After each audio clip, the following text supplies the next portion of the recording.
Praise the Lord. Hallelujah. இந்த காலை வேளையில் உங்கள் யாவரையும் இயேசு கிறிஸ்து நாமத்தில் வாழ்த்துகிறேன்.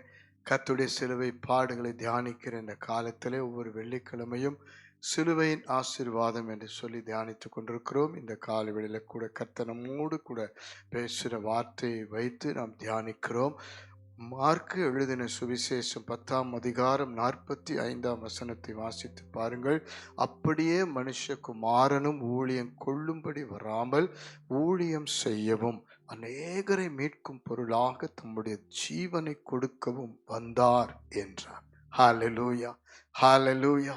கர்த்தருடைய நோக்கம், ஆண்டவராகிய இயேசு கிறிஸ்து இந்த பூமிக்கு வந்த நோக்கம் சிலுவையிலே தன்னை மீட்கும் பொருளாக ஒப்பு கொடுக்கவும் ஜீவனை கொடுக்கவும் என்பதை இயேசு வெளிப்படுத்துகிறார். இதே வேதத்திலே நாம் வாசிக்கிறோம்.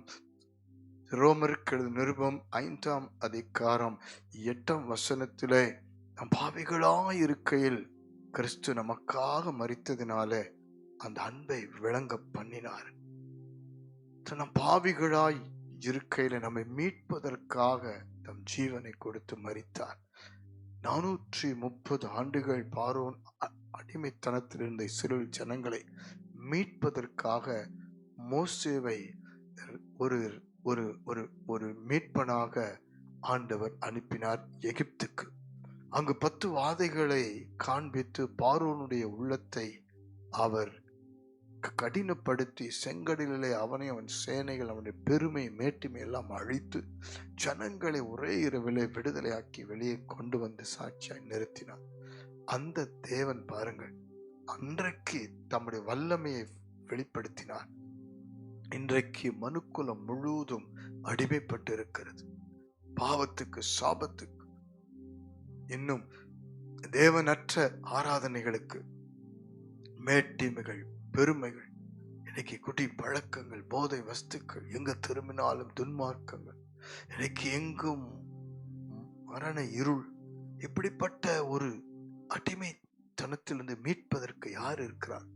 இன்றைக்கு ஆண்டவர் சொல்லுகிறார், வாழ்க்கையில பலவிதமான அடிமைத்தனங்கள் இருக்கலாம். அவருடைய குடும்பத்தில் வாலிப பிள்ளைகள், கணவன் ஏதோ ஒன்றிலே, மனைவி ஏதோ ஒன்றிலே, உங்களுடைய குடும்பம் ஏதோ ஒரு காரியத்தில், உங்களுடைய வாழ்க்கை ஏதோ ஒரு காரியத்தில் அடிமைப்பட்டிருக்கலாம். கவலைப்படாதீர்கள்.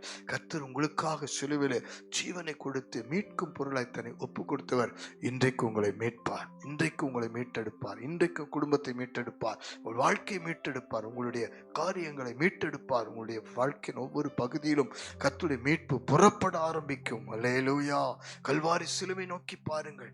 அவர் முற்றிலுமாய் நமக்காக நோய்களை, வியாதிகளை, பலவீனங்களை சுமந்து என்று வேதம் சொல்லுகிறது. அப்ப எல்லாத்துக்கும் ஆதி காரணராய் தேவன் தம்மை மீட்கும் பொருளாய், பாவ பரிகாரியாய், கிருபாதார பலியாய் ஒப்பு கொடுத்தார்.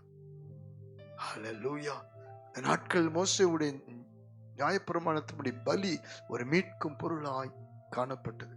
ஆனால் கல்வாரி சிலுவிலே எல்லா மனுக்குலத்தின் பாவத்துக்கும் ஒரே பலியாய், கிருபாதார பலியாய் இயேசு தன்னை மீட்கும் பொருளாய் ஒப்பு கொடுத்தார். இன்றைக்கு வாழ்க்கையில அவர் நம்முடைய மீட்கும் பொருளாய் வெளிப்பட்டு நம்மை ஆசீர்வதிக்கிறார். நாம் ஜெபிக்கலாமா? ஒரு விசை கூட ஒப்பு கொடுங்க. ஒரு வாழ்க்கையில ஏதோ ஒன்று, ஏதோ ஒருத்தர், யாரோ ஒருத்தர் எங்கோ ஒரு சூழ்நிலையில அடிமைப்பட்டிருக்கலாம். உங்கள் வாழ்க்கை ஏதோ ஒரு காலகட்டத்தில் அடிமைப்பட்டதா இருக்கலாம். ஆனால் இயேசுவை நோக்கி பாருங்கள். கல்வாரி சிலுவை நோக்கி பாருங்கள். நமக்காக எல்லா பாடுகளை ஏற்றுக்கொண்டார். ஒரு துக்கம், வியாதி எல்லாம் மாற்றி அமைக்கப்படும். கண்களை மூடி ஜெபிக்கலாம்.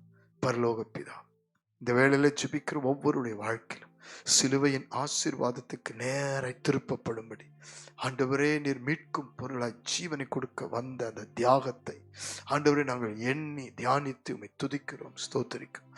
இப்பொழுது ஆண்டவரே, அடிமைத்தனமாய் இருக்கிற ஒவ்வொரு குடும்பத்துக்கும் நீர் விடுதலை தாரும்.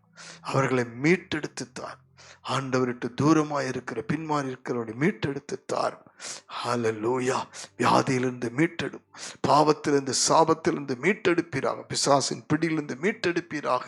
இயேசுவின் நாமத்தில் கல்வாரி சிலுவையிலே நீர் தாம் எங்களுக்காக கிருபாதார பலியாய் மாறி நீர் சிந்தின ரத்தம் ஒவ்வொரு பாவத்தை கழுவி சுத்திகரித்து மீட்டது போல இப்பொழுது ஒவ்வொருடைய பாவங்களையும் கழுவி மீட்டெடுக்கப்பட ஜெபிக்கிறோம். இயேசு கிறிஸ்துவின் ரத்தம் ஒரு மீட்கும் பொருளாய் பாவங்களிலிருந்து சாபங்களிலிருந்து விடுதலையாக்கும்படி ஜெபிக்கிறேன். ஆண்டவரே, நீர்த்தாமே இந்த நிமிஷத்தில் ஒவ்வொருவரையும் தொடுகிறதற்காய் நன்றி. இயேசுவின் நாமத்தில் ஜெபிக்கிறோம். இந்த நிமிஷத்திலிருந்து ஒப்பு கொடுக்கட்டும். கர்த்தரை ஒவ்வொரு நாளும் மீட்பராக இரட்சகராக ஏற்றுக்கொண்டு ஆண்டவருக்காய் வாழ உதவி செய்யும். இயேசுவின் மூலம் தாழ்மையோடு ஜெபித்து அர்ப்பணிக்கிறோம்.